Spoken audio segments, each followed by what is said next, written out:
So, good morning everyone. So, in our previous sessions, we covered many basic introductory topics with respect to Unix operating system. So, we covered topics which are very much important from your career point of view. Especially, I covered how you can interact with Unix operating system with the help of commands.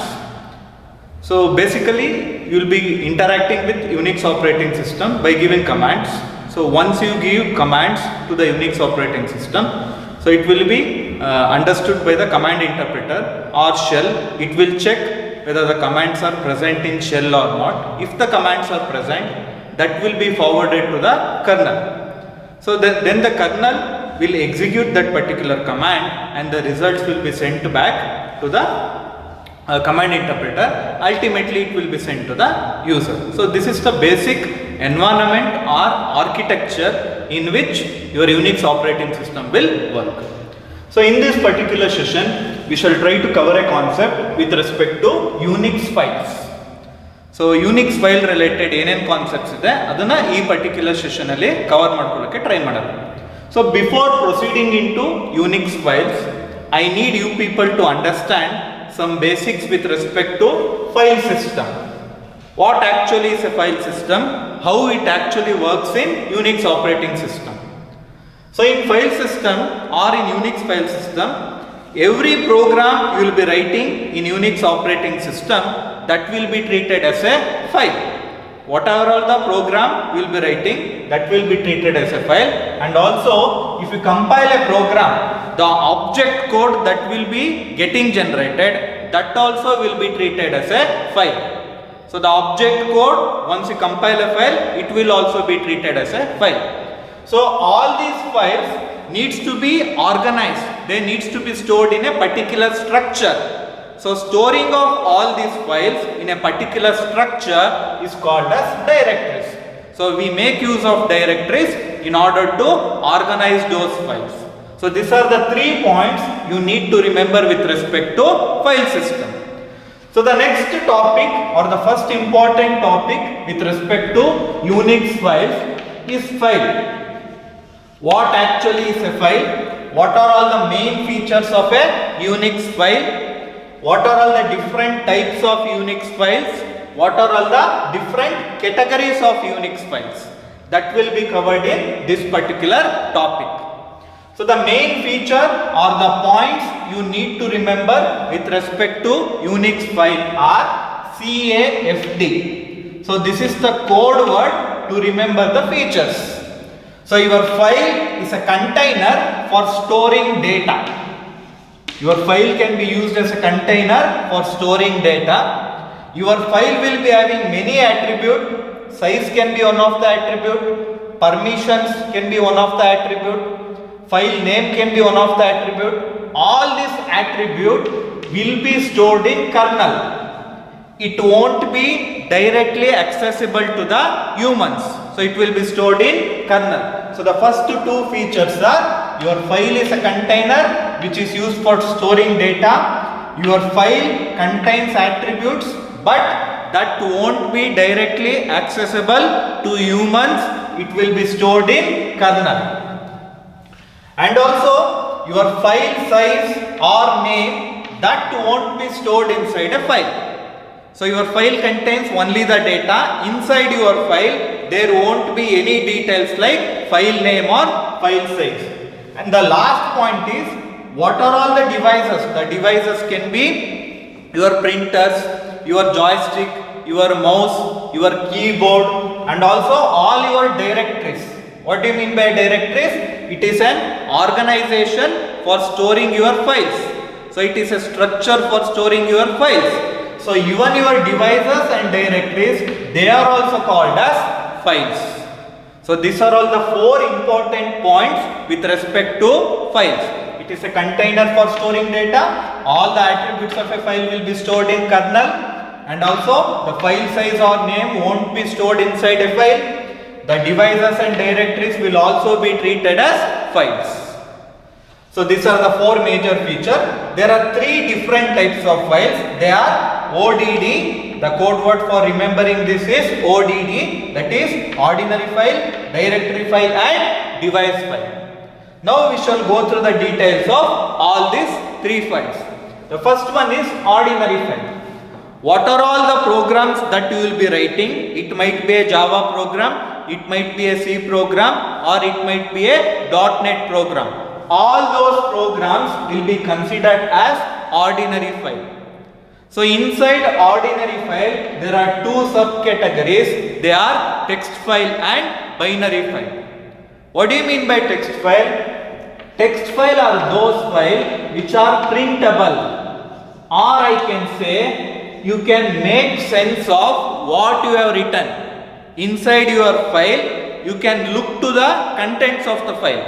ಆ file ಒಳಗೆ ಏನು contents ಇದೆ, ನಾನು ಏನು ಬರ್ದಿದ್ದೀನಿ, ನಾನು ಯಾವ Java program ಬರ್ದಿದ್ದೀನಿ, ನಾನು ಯಾವ ಸಿ ಪ್ರೋಗ್ರಾಮ್ ಬರ್ದಿದ್ದೀನಿ, ಆ ಕಂಟೆಂಟ್ಸ್ನ ನಾನು ಕ್ಲಿಯರ್ ಆಗಿ ಅಬ್ಸರ್ವ್ ಮಾಡ್ಬೋದು.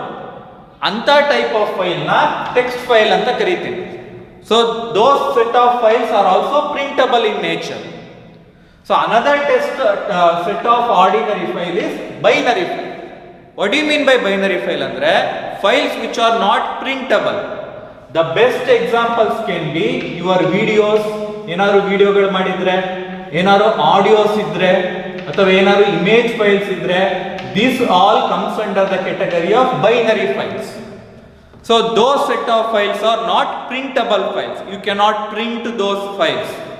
So these are the two subcategories of ordinary file. So the next file type is directory file. So what do you mean by directory file? The directory file is nothing but it contains all the subdirectories and also all other files. So it is a structure. So inside that particular structure, you will be organizing different subdirectories. Suppose if there is a directory called as Kaveri, inside that directory you can have 4 subdirectories, that is CS, EC, mechanical, civil. So inside each subdirectory you can have many other files. So in each directory it will contain some entries. For example, inside Kaveri directory, if it has 20 entries, so each of the entry will contain a file name. ಪ್ರತಿ ಒಂದು entry ಒಳಗೂ ಒಂದು file name ಇರುತ್ತೆ ಅಥವಾ ಸಬ್ directory name ಇರುತ್ತೆ, ಜೊತೆಗೆ ಒಂದು inode number ಅಂತ ಇರುತ್ತೆ. This inode number is an unique identification number. This will be specific or unique to a file. ಆ ಫೈಲ್ಗೆ ಸ್ಪೆಸಿಫಿಕ್ ಅಥವಾ ಯೂನಿಕ್ ಆಗಿರುತ್ತೆ. So a directory will contain many number of entries. Each of the entry will contain two information. The first information is file name and the second information is inode number. Inode number is an unique identification number for that particular file. Then the last type of file is device file. That is the printer, the USB drive, the hard disk, the CD, compact disk, the floppy disk. This all comes under the category of device file. So using these files, you will be sending content to the printer to print them, and also you will be taking the backup of your data to your external hard disk or to tape. So since all these devices are treated as files, what are all the commands that will work with ordinary files? All those commands will also work with device files. So these are the three major types of files: ordinary, directory and device files. So next we shall move on to the next topic, which is what's in a file. So inside a file, so the first topic we covered was file system. What actually is a file system and what are all the features with respect to an Unix file, what are all the different file types. Then we went through the explanation of each of the file type. So the next topic is what actually is a file.